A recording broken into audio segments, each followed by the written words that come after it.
नमस्कार, स्वागत है आप लोग का लाइफ एंड स्टडी में। आज हम लोग दक्षिण भारत के राजवंश के बारे में पढ़ेंगे, जो एंशिएंट हिस्ट्री का पार्ट है। आज हम लोग विजयनगर साम्राज्य के बारे में अध्ययन करेंगे। यहाँ से हमेशा एक दो प्रश्न हर एक एग्जाम में पूछता है। आइए शुरू करते हैं। विजयनगर साम्राज्य। विजयनगर साम्राज्य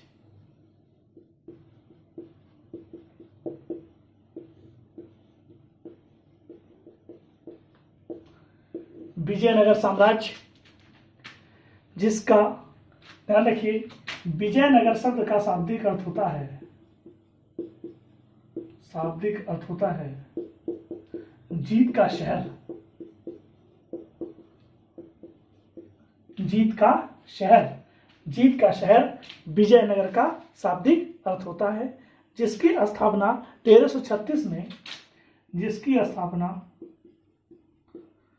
1336 में हरिहर और उसका भाई बुक्का दोनों मिलकर के विजयनगर की स्थापना करते हैं। विजयनगर की राजधानी हम्पी थी। विजयनगर की राजधानी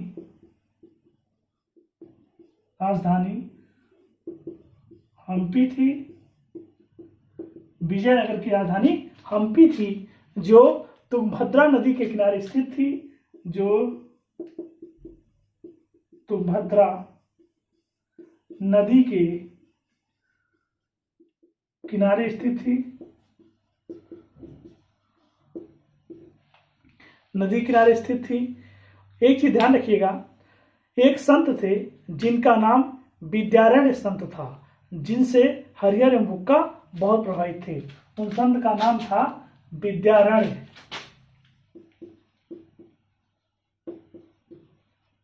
विद्यारण्य वो संत थे जिनसे हरिहर और बुक्का बहुत ज्यादा प्रभावित थे, और उनसे प्रभावित होकर के ही उन्होंने विजयनगर साम्राज्य की स्थापना की थी।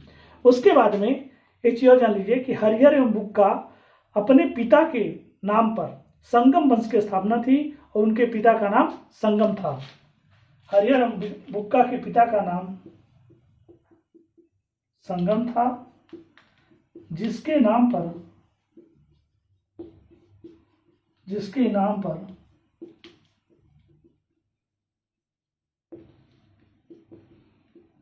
संगम वंश की स्थापना की थी।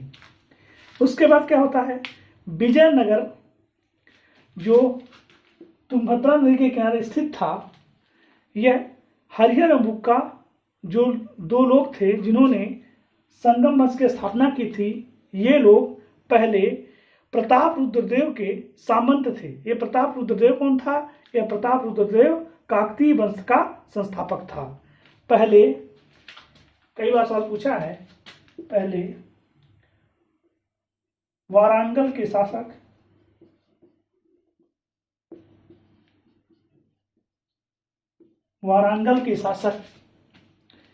काकतीय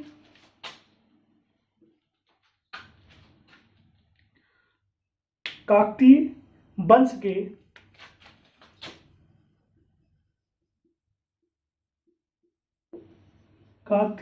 के शासक प्रताप रुद्रदेव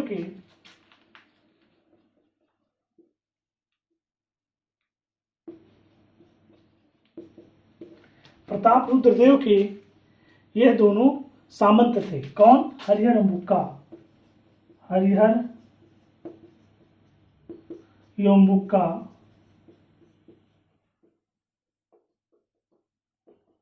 सामंत थे। ध्यान रखिएगा, आपसे सवाल पूछा है कि हरिहर एवं बुक्का किसके सामंत थे? तो प्रताप रुद्रदेव के। और प्रताप रुद्रदेव कहाँ के शासक थे?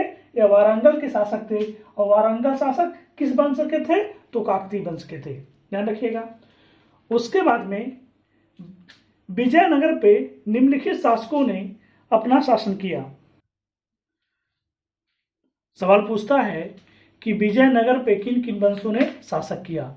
तो विजयनगर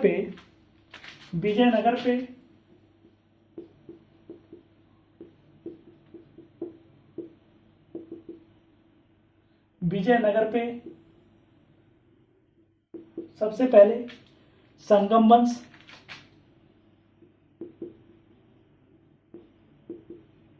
संगम वंश सबसे पहला। दूसरा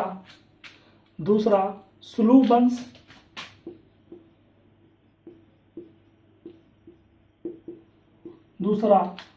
वंश, तीसरा तुलु वंश,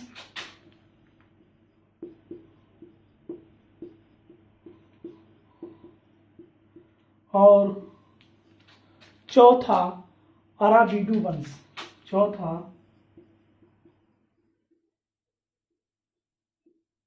अराबीडू वंश, ध्यान रखिएगा।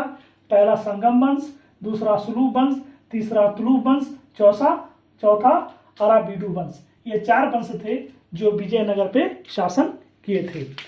उसके बाद में बुक्का प्रथम ने वेद मार्ग प्रतिष्ठापक की उपाधि धारण की थी। बुक्का प्रथम ने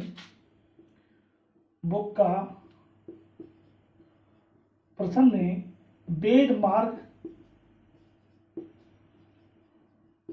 मार्ग प्रतिष्ठापक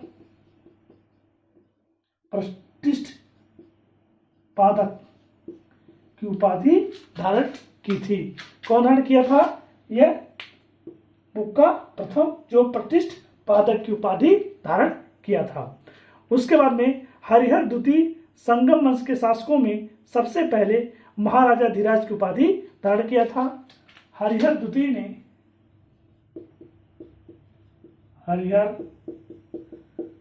ने संगम वंश के शासकों में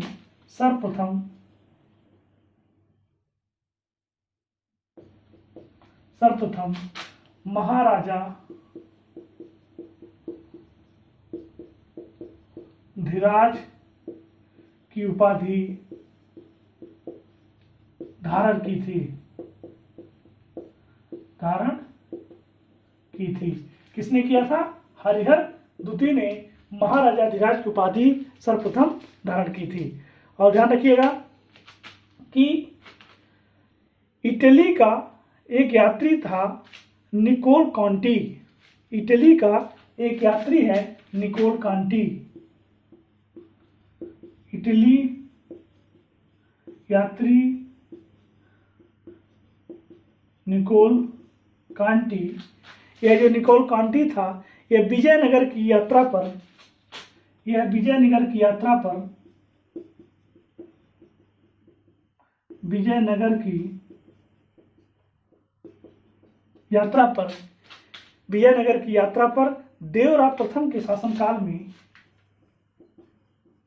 देवराय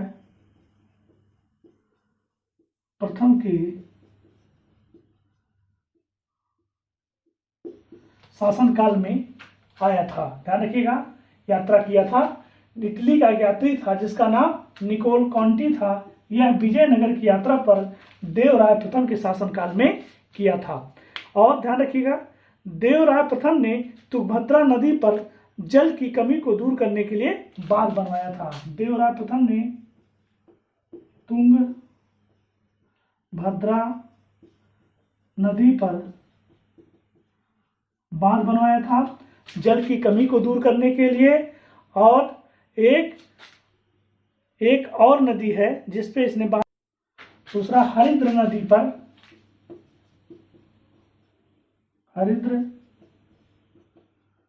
पर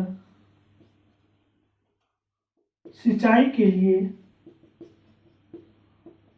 बांध बनवाया था। ध्यान रखिएगा, यह सबसे महत्वपूर्ण चीज है देवराय के शासनकाल की उपलब्धियां। पहला, तुंगभद्रा नदी पर बांध बनवाया था जल की कमी को पूरा करने के लिए। दूसरा, हरिद्र नदी पर सिंचाई के लिए बांध बनवाया था, दूसरा कार्य। और इसके शासनकाल में इटली यात्री निकोल कांटी भारत की यात्रा पर आया था। संगम वंश का सबसे प्रतापी राजा देवराय द्वितीय था। संगम वंश का सबसे प्रतापी राजा देवराय द्वितीय था। ध्यान रखिएगा, सबसे प्रतापी राजा संगम वंश का देवराय द्वितीय था। देवराय द्वितीय को इमाडी देवराय भी कहा जाता है। इसको इमाडी देवराय भी कहा जाता है। इमाडी देवराय देवराय द्वितीय को कहा जाता है। देवराय द्वितीय के ही दरबार में तेलुगु कवि श्रीनाथ रहते थे। इसके दरबार में तेलुगु कवि श्रीनाथ रहते थे देवराय द्वितीय के। और इसी के शासनकाल में फारसी राजदूत अब्दुल रज्जाक आया था। इसी के शासनकाल में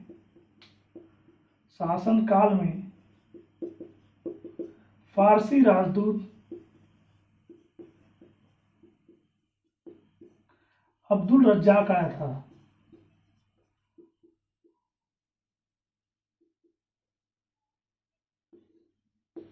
अब्दुल रज्जाक जो फारसी राजदूत था वह देवराय द्वितीय के शासनकाल में आया था। देवराय द्वितीय को जगबटेर की उपाधि भी मिली थी। जगबटेर की उपाधि मिली थी। जगबटेर का शब्द का अर्थ होता है कि हाथियों का शिकारी। जगबटेर शब्द का अर्थ होता है हाथियों का शिकारी। कौन धारण किया था? देवराय द्वितीय। ध्यान रखिएगा, यह देवराय द्वितीय की सबसे बड़ी विशेषता है। सबसे बड़ी विशेषता क्या है कि यह सबसे प्रतापी राजा था संगम वंश का। दूसरी बात, इसके शासनकाल में तेलुगु कवि श्रीनाथ रहते थे। तीसरी बात, इसी के शासनकाल में फारसी राजदूत अब्दुल रज्जाक आया था और इसने जगबटेर की उपाधि धारण की थी। किसने? देवराय द्वितीय ने। जगबटेर शब्द का शाब्दिक अर्थ होता है हाथियों का शिकारी और देवराय द्वितीय ही इमाड़ी देवराय के नाम से जाना जाता है। और इसी ध्यान रखिएगा, फरिश्ता के अनुसार देवराय द्वितीय ने अपनी सेना में 3000 मुसलमानों को भर्ती किया था। एक फरिश्ता इतिहासकार था जिसने बताया था, फरिश्ता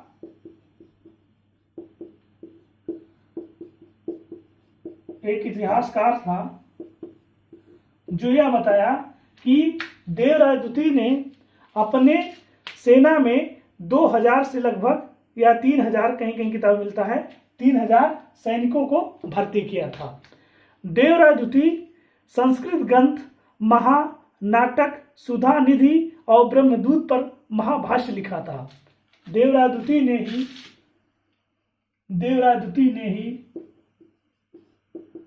संस्कृत ग्रंथ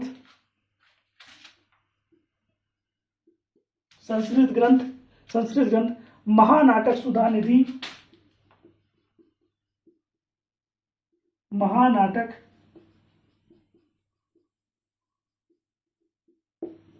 सुधा निधि और ब्रह्मसूत्र पर महाभाष्य लिखा था। और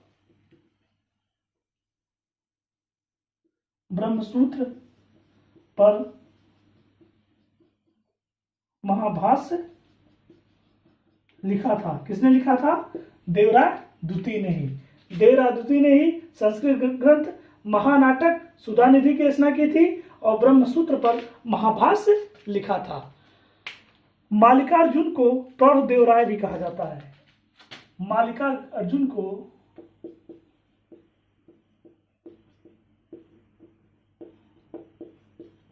प्रौढ़ देवराय भी कहा जाता है। किसको कहा जाता है? मल्लिकार्जुन को। अब हम लोग आगे देखेंगे विजयनगर आने वाले प्रमुख विदेशी यात्री। विजयनगर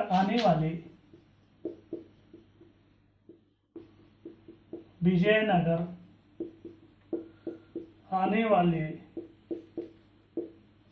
प्रमुख विदेशी यात्री। यहाँ से हमेशा एक सवाल मिलाने के लिए पूछ लेता है या पूछ लेता है कि इसके शासनकाल में कौन कौन विदेशी यात्री आया था। तो सबसे पहला निकोल कांटी,